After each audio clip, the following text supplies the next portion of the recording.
But this taco truck, A business like Sergio Garcia's that's my book for license. needs up to 5 licenses or permits All this is my license and everything. That's a big book. to sell food legally. For my permits. Money per year do you pay to follow the law? Some more than 50,000. $50,000 in fees, including taxes and insurance. And these guys, meanwhile, Says nothing, not pay nothing. It's against state law to sell food without a license. In 1974, King County made it so inspectors can write you a $250 ticket for violating this. I asked the county, how much in fines have they collected? Their answer? None. If you're not going to cite them, yeah, they'll go home, whatever. They'll come right back, and they do it every time. They said they have not been able to use fines to deter unpermitted mobile food vendors, adding that they don't typically have a business owner name associated with the vendors, and by nature of the mobile setup, lack the property address required for the civil penalty process. Garcia made this A-frame sign for in front of his food truck to warn the public about health risks at some of these carts. He told me he plans to make 100 signs and place them throughout the pathway to Lumen Field. Yeah, that's crazy. That's crazy. An American citizen working hard to make an honest living, having to go through the trouble of all of the different, steps to have a legal food truck.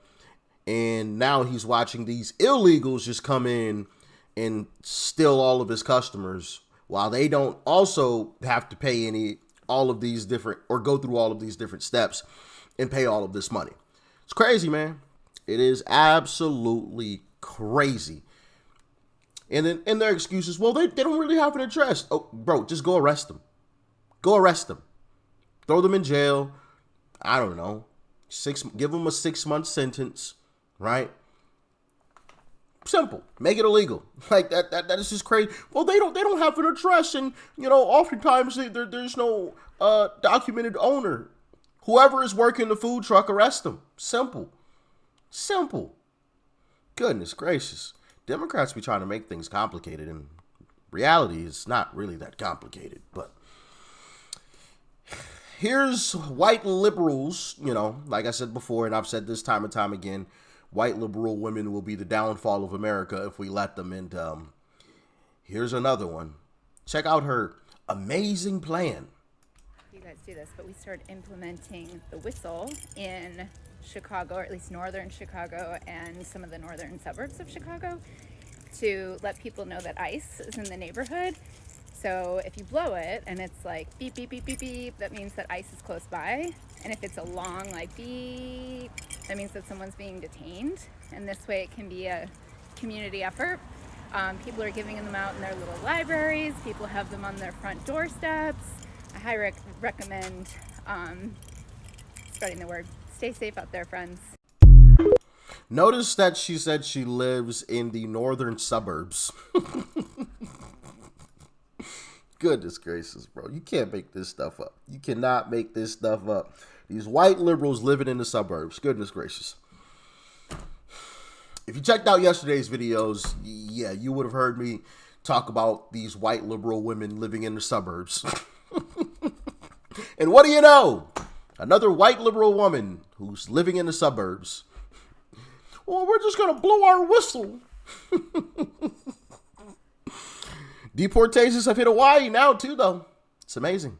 The island. Following breaking news for you tonight, 44 people were arrested on Kauai in an ICE raid, and this is what we know so far. Several agencies, including Homeland Security, the FBI, and the DEA, executed 6 federal search warrants. There's no word on the exact locations, but we are told that this happened at several residences and one business.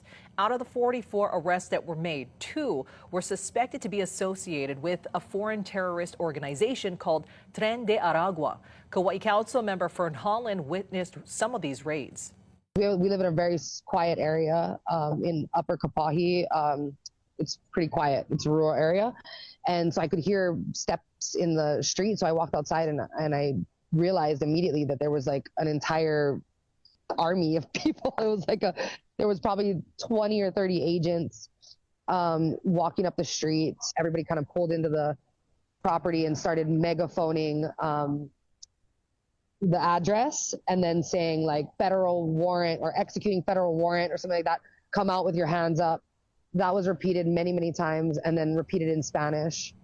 And you can see the video right here, the vans and the home. Holland says that it was an intense morning that started at 4 a.m. It lasted until noon. She says it was traumatic for all those who were involved, including young children. The Kauai councilwoman told us that those arrested appear to be migrants. Appear to be migrants? Well, duh, they're migrants. They're here illegally. That's why ICE is there to deport them. Duh. My goodness. I feel like people could find. Oh, wait. Well, hold on. Don't start talking yet. Here's a Polish chick who has been here for over 20 years. Goodness gracious, man. You know, how many illegals do you think live in this country currently?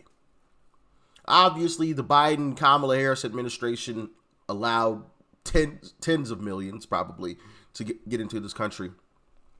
How many do you think were already here? Let me know. I feel like people could find in their heart to not separate a family who's just trying, just to live a life like anybody else and have the same opportunities and work hard. The Subariska family is bracing for the worst. The matriarch of their household will soon not be around after receiving notice that her stay of removal request was denied by ICE enforcement and removal operations.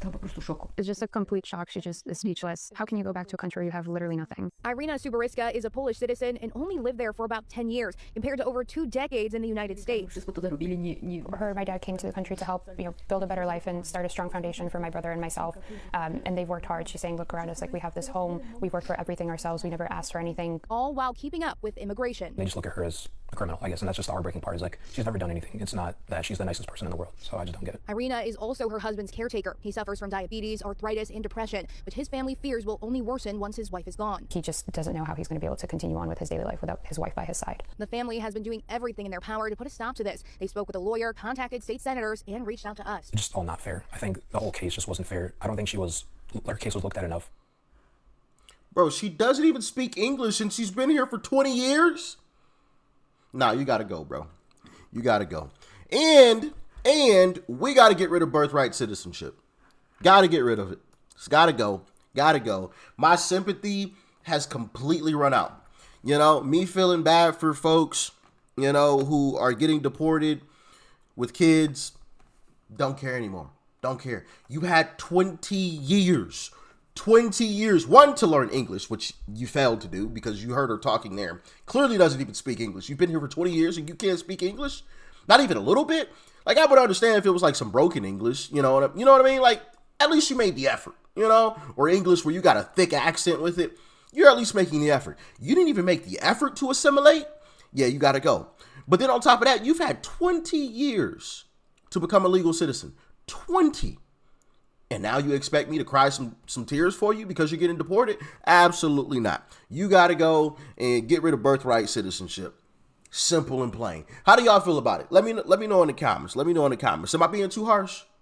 I don't think so. I want to play what Uncle Trump had to say. Check it out. When will you declare mission accomplished on immigration? Well, it takes a long time because probably I say 25 million people were let into our country. A lot of people say it was 10 million people, but whether it was 10 or I believe I'm much closer to the right number. Of the 25, many of them should not be here. But we're cleaning up our cities. I campaigned on crime, but I've done a much better job on crime than I thought. The crime numbers are way down, even though we have a lot more people in our country that really shouldn't be here, and many of them are stone cold, hard criminals. When will you declare mission? I mean, even if they're not stone cold hard criminals, they're still criminals because they came here illegally. So deport all the criminals, which means everyone who came here illegally. Don't care how long you've been here, you're getting your butt deported. If you've been here 30 years, don't matter. 20 years, don't matter. 50 years, doesn't matter. You're getting your butt deported back to your home country. See ya. And here's the other thing. For example, that lady that had been here for 20 years and had the family and the whole nine, you knew this was coming. You knew it was coming. You've had the opportunity to self-deport and get free money to deport yourself. Now you're about to get deported, and you're not going to be allowed to come back. So congratulations, you absolutely played yourself. You could have self-deported, gotten a free plane ticket, gotten some extra cash, right? A little bit of pocket money. So when you get back to your home country, your pockets aren't completely empty. Not saying you're going to be eating steak and caviar or anything like that, but money is money, right? If it's free, it's for me, right? So if it was me, I would take the free cash, go back to my home country, and start the legal process to become a citizen. Now you're about to get deported, and you ain't ever coming back. So now what? Goodness gracious. Goodness gracious. Crazy stuff, man. Crazy stuff. Check out this from Lincolnwood, Illinois. This just happened a few minutes ago. I just pulled up right there and picked up a landscaper. This is who they are after, working class. The guy was doing nothing but just landscaping that lawn. They quickly came, handcuffed him, grabbed him. This is how you destroy an economy. No, you destroy an economy by building it based on people who aren't even supposed to be here. You destroyed it yourself if that is the case. They're all getting They are all getting deported. I don't care where they came from, what they're doing. Sure, hey, it's commendable to do an honest job like some landscaping. Nothing wrong with that, right? We all need our landscapers, okay? So shout out to landscapers out there. Shout out to the landscapers out there. But doesn't matter if you're doing an honest job. If you're here illegally, your butt will be deported. It's simple. It's simple. ICE announcing it made 1,500 arrests during a 10-day operation in Houston last month. The agency says they nabbed 17 gang members, 40 aggravated felons, 1 convicted murderer, and 13 sexual predators, along with many other criminal aliens and immigration offenders. That's more than double the arrests made in a similar operation. I want to hear those numbers again. 1,500? ICE announcing it made 1,500 arrests during a 10-day operation in Houston.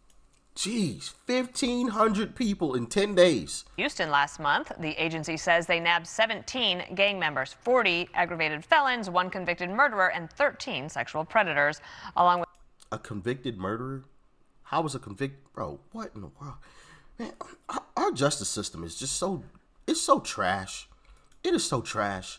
How is somebody a convicted murderer and he's out walking on the streets? Bro, if you committed murder, you should get the death penalty.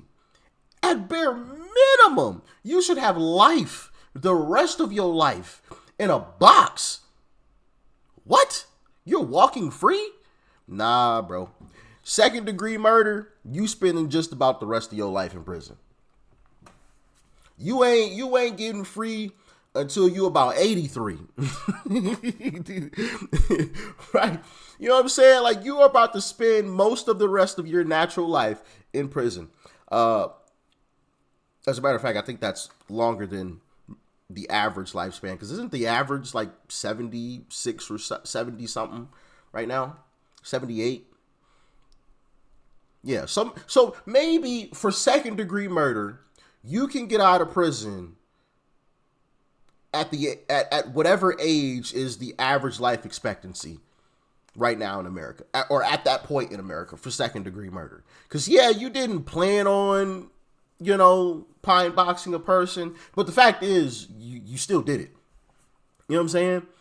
Manslaughter, accident, you know what I mean? Like driving fast and you get into a wreck and happen to harm somebody. We give you 25. 25.